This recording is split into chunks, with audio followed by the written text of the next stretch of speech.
بسم الله الرحمن الرحيم والصلاة والسلام على رسوله الكريم وعلى آله وأصحابه أجمعين أما بعد فأعوذ بالله من الشيطان الرجيم بسم الله الرحمن الرحيم ألف لام ميم ذلك الكتاب لا ريب فيه هدى للمتقين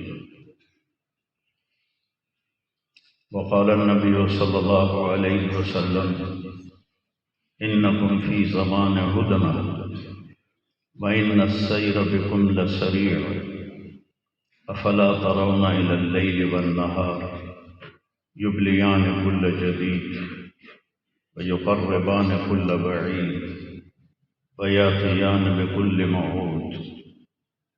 فقال مقداد رضي الله عنه ما الهدنة يا رسول الله؟ قال دار بلاء وانقطاع.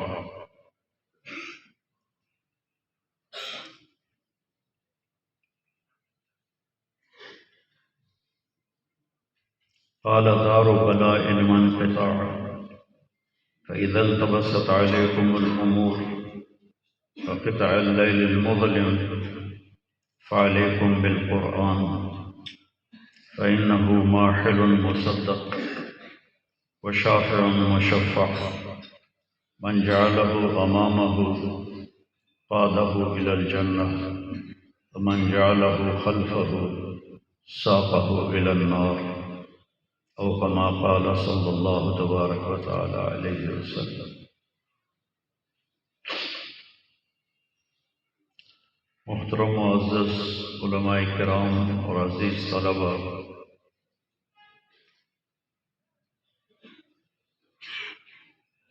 انسان دنیا میں جاہل پیدا ہوتا ہے.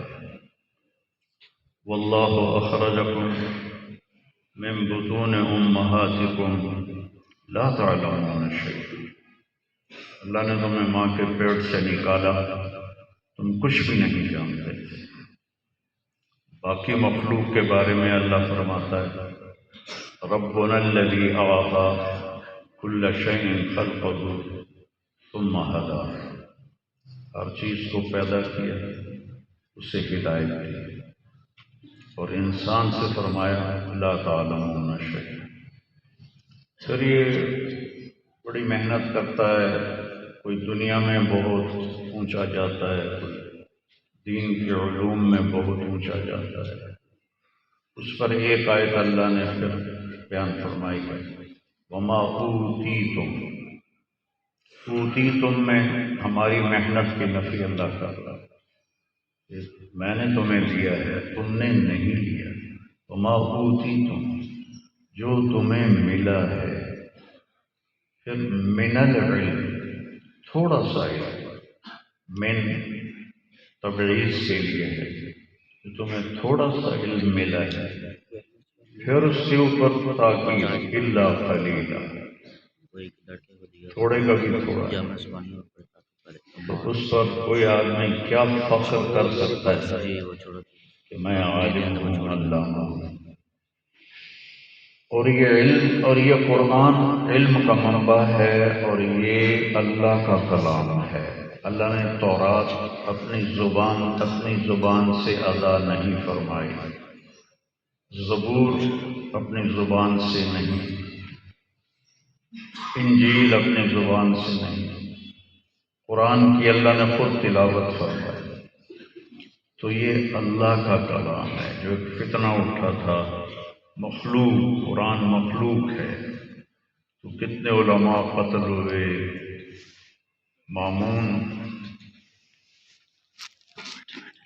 پتہ نہیں آپ لوگ منطق کیوں پڑھاتے ہو. مامون منطق کو لانے والا ہے مامون، اور حافظ الحدیث تھا اور حافظ القرآن تھا، اور منطق پڑھ کے گمراہ ہو گیا. آپ کہتے ہو منطق پڑھ کے دین سمجھ میں آتا ہے.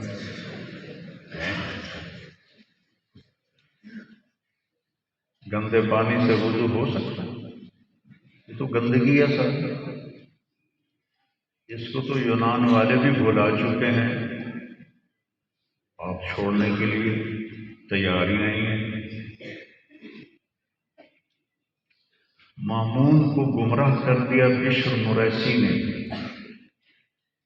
وہ منطق میں بہت آگے چلا گیا، اس کے عقلی دلائل سے مامون متاثر ہو گیا، اور اس نے کتنے علماء قید کیے، کتنے شہید کیے۔ امام شافعی نے ڈھیلا کر کے اپنی جان بچائی۔ مامون نے کہا ما تقول فی القرآن، مامون نے بلایا امام شافعی کو، ما تقول فی القرآن، کیا کہتے ہو قرآن کے بارے میں؟ تو انہوں نے زبردست توریہ کیا، تعنینی، اس کا ایک مطلب ہے مجھ سے پوچھ رہے ہو، دوسرا مطلب ہے میرے بارے میں پوچھ رہے ہو، تعنینی۔ انہوں نے کہا نعم، قال مخلوق، تو مخلوق، نہ آگے نہ پیچھے، بس ایک لفظ بولا مخلوق۔ فخلا سبیلہ، کہا ٹھیک ہے یہ بھی ہمارے مذہب پر۔ وہ وہاں سے بھاگے اور مصر جا کے پناہ لی، اور وہیں ان کا انتقال ہوا۔ مامون جیسا حافظ الحدیث اور حافظ القرآن اور خیر القرون کے دور میں وہ منطق پڑھ کے گمراہ ہو گیا۔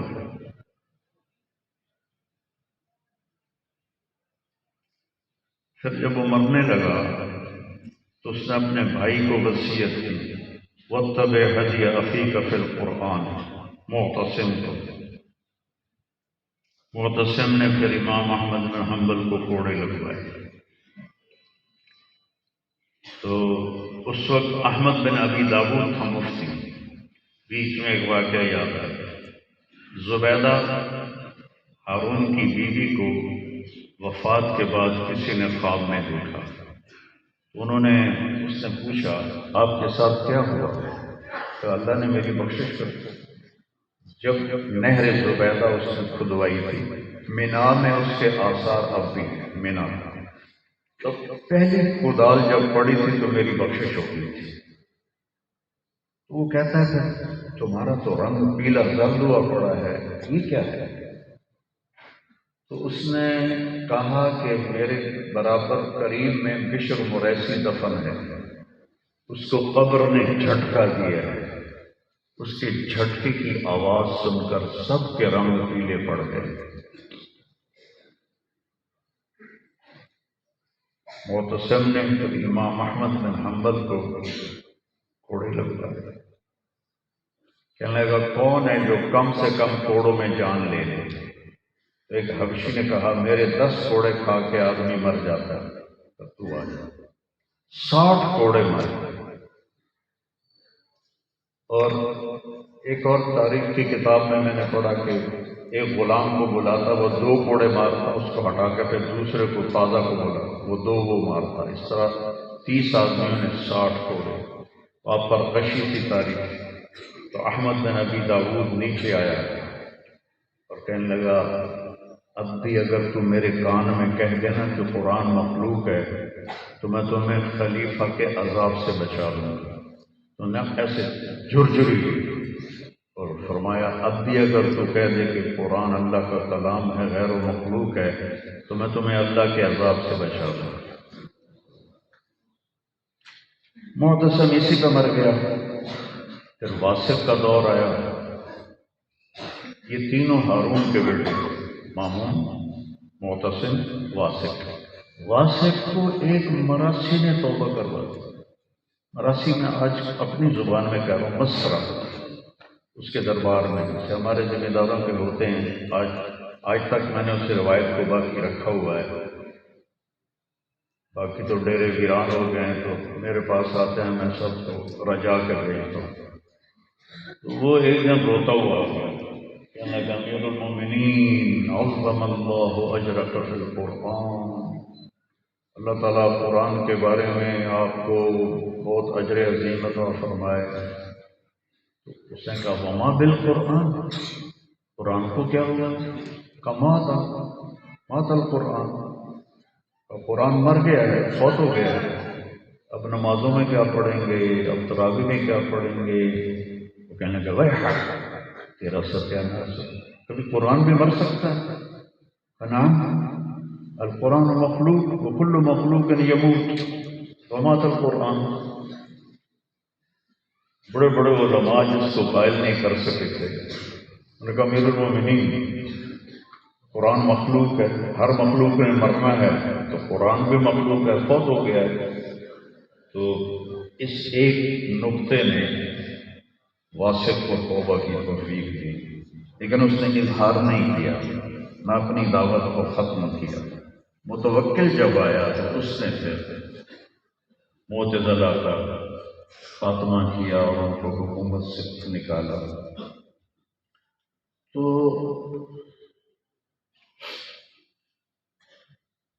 علم کا منبع قرآن ہے اور یہ اللہ کا کلام ہے، اس کی کوئی انتہا نہیں۔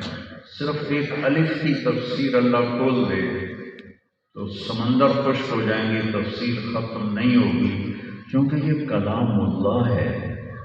جیسے اللہ اپنی ہر صفت میں لامحدود ہے، لا یحویہ مقام ولا یشتمل علیہ ظمآن، هو الأول فليس قبله شيء، هو الآخر فليس بعده شيء، هو الظاهر فليس فوقه شيء، هو الباطن فليس دونه شيء، قبل كل شيء بعد كل شيء فوق كل شيء دون كل شيء وليس كمثله شيء۔ تو یہ تو اللہ کا کلام ہے، اس کی کوئی انتہا نہیں ہے۔ امام راضی نے 30 جلدیں لکھی، کوئی 30 کروڑ جلدیں لکھ دی تو بھی اس کے مطالب معانی ختم نہیں ہو سکتے۔ یہ تو جیسے آپ نے وہاں بورڈ لگایا نا جامعہ امدادیہ، پچھلی دفعہ میں ملنے آیا تھا تو میں آگے ہی نکل گیا، کوئی بورڈ ہی نہیں تھا، تو میں نے کہا آج تو میں نے ضرور لگایا ہوگا کیونکہ ان کا اپنا اجتماع ہے، تو واقعی بہت بڑا بورڈ لگا ہوا تھا۔ وہ بورڈ جامعہ امدادیہ نہیں ہے، وہ امدادیہ کا راستہ بتا رہا ہے، قرآن کے الفاظ یہ پتہ بتا رہے ہیں کہاں جانا ہے۔ وہاں پہنچیں گے تو ہم نے قرآن کو پا لیا، اگر ہم وہاں نہیں پہنچے کچھ بھی نہیں پتا۔ کمثل الحمار يحمل اسفارا، اس کے علوم کی کوئی انتہا نہیں۔ ایک حدیث بھی یاد آئی، ابن القیم نے ہادی الارواح الی بلاد الافراح میں نقل کی ہے کہ جنت میں ایک مجلس ہوگی جس میں صرف علماء جمع ہوں گے اور اللہ ان پر قرآن کے علوم کھولے گا اور وہ اس کا اتنا مزہ لیں گے کہ جنت کی ہر نعمت بھول جائیں گے، اس کے معانی میں گم ہو کر۔ اور جب تک جنت قائم ہے یہ محفل لگتی رہے گی، اور جنت ہمیشہ کے لیے قائم ہے، محفل بھی ہمیشہ لگے گی، جس سے اللہ کا علم کبھی ختم نہیں ہو سکتا، قرآن کے علوم اور معانی کبھی ختم نہیں ہو سکتے۔ تو بچوں، ہم قرآن کو وہ اہمیت نہیں دیتے اپنے نظام تعلیم میں جو اس کا حق بنتا ہے۔ یہ ضرب یضرب کی عربی سے سمجھ میں نہیں آئے گا، ضرب ضربا مجھ سے یہیں فیصلآباد کا تاجر تھا، کہنے لگا مولانا یہ مدرسوں کے طالب علم یہ غصے والے ہوتے ہیں، جلدی غصہ آ جاتا ہے۔ بنسبت کالج کے لڑکے، میں نے کہا پیارے ان کا بھی قصور نہیں ہے، ان کا پہلا سبق ہے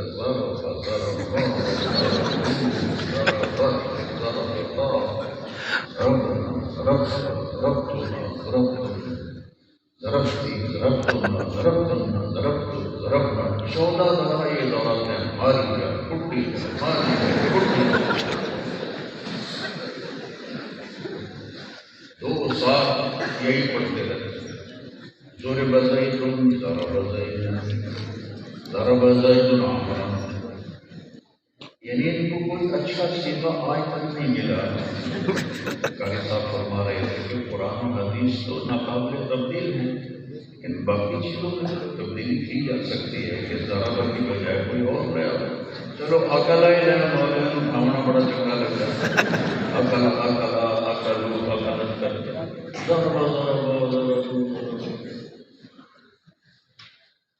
علامہ منفلوطی گزرے ہیں مصر کے، بہت بڑے حسینی سید تھے اور بہت بڑے عقیدان تھے.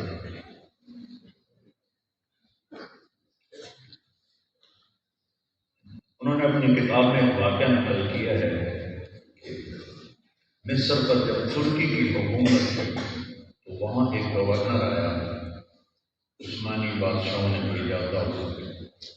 اس کو عربی پڑھنے کا شوق تھا. تو اس نے خادم کو بلایا کہ مجھے عربی سکھا. تو اس نے اس کو نحو شروع کروائی، وضاحت زید ہمارا. تو وہ تھوڑا سا دماغ تھا، کہنے لگا کیا واقعی زید نے مارا ہے عمر کو؟ کہا نہیں مارا نہیں ہے، ویسے مثال ہے. کہا تو تم بادشاہوں کو جھوٹی مثالیں سناتے ہو. اس کو دوسرا آیا، تیسرا آیا، چوتھا آیا، پانچواں آیا، 18 علماء ہے، ہر ایک کے پاس مثال یہی، اور وہ یہی بات پوچھتا کہتا بادشاہوں کا بھی جھوٹ بولتے. اس نے شام سے ایک عالم بلوایا، وہ تھوڑے سمجھدار نکلے. انہوں نے پوچھا چکر کی جڑا جانا کہہ دو جانا ہے. کہیں یہ زید اور عمر کا چکر ہے. ٹھیک، اب مثال تو اس کے پاس بھی یہی تھی. تو اس نے بھی کہا دارا زید اور عمر. تو انہوں نے پھر جوش میں کہا کیا واقعی مارا ہے؟ کہ بالکل مارا ہے. کیا مارا؟ کیوں مارا؟ کیا قصور ہے؟ بڑا بدماش ہے، بڑا بدماش ہے. اچھا کیا بدماشی تھی؟ کہ آپ کا نام کیا ہے؟ کہ داؤد. داؤد میں 2 واو ہوتی ہیں، لیکن کبھی آپ نے دیکھا ہے کہ آپ کے نام کے ساتھ 2 واو لکھی جائیں؟ ایک واو لکھی جاتی ہے، دوسری کا یوں بنا کے نشان. آپ کے نام میں 2 واو اور عمر میں 1 واو ہوتی ہے. اس بدماش نے یہ کیا ہے کہ آپ کے نام کی واو چھڑا کے اپنے ساتھ لگا دیا، عمر بن گیا. اس نے تو آپ کا نام چرا لیا ہے، فوٹو کا سکے لے کر مارا. وہ کہنے لگا اچھا یہ تو کسی مولوی نے مجھے یہ کبھی بتایا. وہ آپ سے ڈر گئے تھے، میں تو کھلی گل کر دیا. کہتے چلو ٹھیک ہے نام میں چھاڑا جائے تو تنوی نام دینا. جتنی عربی ہم پڑھتے ہیں اس سے قرآن نہیں سمجھ میں آئے. اور جس طرح ہم پڑھتے ہیں، جب میں نے جلالین پڑھی اس کے ساتھ ہدایہ ثالثہ جو ویسے ہی دماغ کھا جاتا ہے. عام طور پہ آج کل تو نہ پڑھنے والے کو سمجھ میں آتا نہ پڑھانے والے. ہمارے استاد کا رحمۃ اللہ علیہ تو زیادہ وقت ان کا تبلیغ میں گزرا اور پھر ان کو مدرسے رحمہ میں بٹھا لیا. اب جہاں کہیں اٹکتے کہتے اجتہاد کرو، جو تمہاری سمجھ میں آ جائے وہی ٹھیک ہے. اور پھر اس کے ساتھ مشکات کے 2 سبق، جلالین 2 طرف سے. تو یہ قرآن کے ساتھ مذاق ہے. ایک ایک لفظ کے لیے اسماعیل رحمہ اللہ بددعاؤں کے ساتھ پھرتے رہتے تھے کہ یہ اس لفظ کو کیسے بولتے ہیں.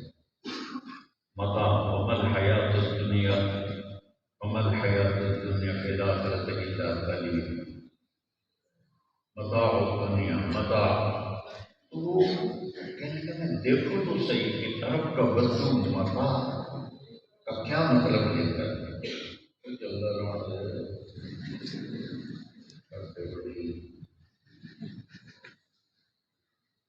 تو ایک قبیلے میں پہنچے، 2 مہینے رہے، کوئی بولا ہی نہیں متا. تو ایک دن خیمے کے باہر بیٹھے تھے اور بدو کی عورت وہ ہوتی ہے نا ٹاکیاں جس سے برتن صاف کرتے ہیں، جیسے بنا دیتے ہیں گول سا، اسے برتن صاف کرتے ہیں، اس میں سے وہ جو گھی لگا ہوتا ہے وہ اتارتی ہے، وہ کالی پیلی ہو جاتی ہے، تو اس نے وہ صاف کر کے ایسے رکھی، اس میں گھی کی خوشبو تھی، تو پیچھے سے کتا آیا اور منہ میں ڈال کے چلا گیا، تو وہ کہنے بدو عورت کی زبان سے بے ساختہ نکلا، اخذ المطاف ففرا، تو اسماعیل کہنے لگے وجد تو واللہ، مل گیا مل گیا مل گیا، مطلب مل گیا۔ اس طرح تحقیق ہوتی ہے۔ ایک لفظ آتا ہے فدمدم علیہم ربہم، جو قرآن میں ایک دفعہ ہے، فسواہا ولا یخاف عقباہا۔ ایک سال اس لفظ کے لیے ایک قبیلے کے ساتھ کہتے ہیں، ایک سال، کیونکہ قلیل الاستعمال لفظ رباعی ہے تو بہت کم استعمال ہوتا ہے۔ ایک سال، تم ایک سال میں ساری جلالان پڑھ رہا ہے کہ ایسے ہی ہوگا، میں تو 30 ماہ ہاں کوئی نہیں ہوں، میں بھی جلالان ایسے پڑھی، تو بعد میں اپنے ذوق سے جو کچھ اللہ نے دیا اور دیکھا۔ ایک دفعہ دونوں بیٹھے ہوئے تھے خیمے میں، اور ہانڈی چولہے پر تھی اور اس پر ڈھکن تھا، تو نیچے سے ہانڈی میں شوربے نے جوش مارا، تو اس کی بھاپ سے ڈھکن اڑ کے ذرا پرے جا کے گرا، تو بدو نے زور سے آواز لگائی بیوی کو بتانے، دم دمت، ہانڈی دم دمت القدر، لیکن اس نے صرف کہا دم دمت، تو اسماعیل نے جوتا بھی نہیں پہنا اور کہا وجدت اللہ ہے وجدت اللہ ہے وجدت اللہ ہے، اور پیدل بھاگتے بھاگتے بغداد پہنچے ایک لفظ کے لیے۔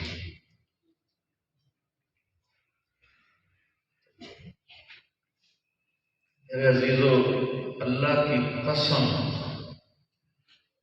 ہم قرآن کے حسن کو نہیں سمجھتے، کیونکہ ہماری زبان نہیں ہے۔ فَاصْدَعْ بِمَا تُؤْمَرُ وَأَعْرِضْ عَنِ الْمُشْرِكِينَ۔ عبید رحمہ اللہ نے یہ آیت تلاوت فرما رہے تھے، ایک بدو قریب سے گزرا اونٹ پر، اس کے کان میں آیت پڑی، وہ نیچے گرا اور سجدے میں چلا گیا، تو وہ کہنے لگے ارے بھائی کیا کر رہے ہو؟ تو سر اٹھا کے کہنے لگا جو تم نے پڑھا ہے نا اس کو سجدہ کر رہا، اور ترجمہ کیا ہے؟ جو کہا گیا ہے کھل کے کہو، اس میں کون سی ایسی چیز ہے کہ سجدے میں گر جائے؟ تھوڑا سا اس کا میں بتا دیتا ہوں۔ صدا شیشے کے توڑنے کے لیے استعمال ہوتا ہے، کسرہ استعمال نہیں ہوتا، ویسے دونوں استعمال ہوتے ہیں۔ صدا اس توڑنے کو کہتے ہیں چیز کو اس طرح توڑو کہ جڑ نہ سکے، تو شیشہ واحد دھات ہے جو ٹوٹے تو جڑتا نہیں، شیشہ ٹوٹے جڑتا نہیں، پھر آگ میں ڈال کے اس کو پگھلانا پڑتا ہے۔ تو میرے رب نے کہا، میرے محبوب جو میں نے کہا ہے اس کے ذریعے سے کفر پہ ایسی چوٹ لگا کہ کبھی قیامت تک یہ جڑ نہ سکے۔